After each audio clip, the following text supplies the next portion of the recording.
So and guys, gagawa tayo ngayon ng reaction video sa bagong nilabas ng ABS-CBN ng Christmas Station ID o Christmas Station Lyric ID kasi hindi pa nila nalalabas yung official music video. Sa mga nakapanood na, anong masasabi nyo? I-comment nyo lang. So ito yung reaction video ko kung ano yung mga na-obserbahan ko dito sa Christmas Station ID ng ABS-CBN. So tara, sabay-sabay na nating panoorin. Tapos maki-react din kayo sa akin by mag-comment kayo. Mag-comment kayo sa baba kung ano yung mga na-obserbahan nyo. So yun guys, search na natin. Panoorin na natin.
nandun lahat eh.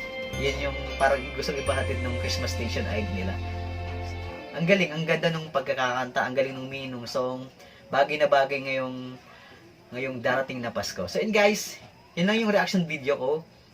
Sa mga gustong mag-comment, comment kayo kung ano yung reaction nyo din dito sa bagong station ID ng ABS-CBN. So yan, dito na lang muna ang aking reaction vlog, aking video ngayon.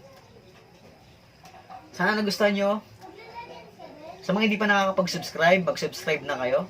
And i-click ang notification bell para updated kayo sa mga gagawin ko pang video. Hanggang sa susunod kong vlog, this is Dominic Cristobal. Paalam, ingat, advance Merry Christmas po sa inyong lahat.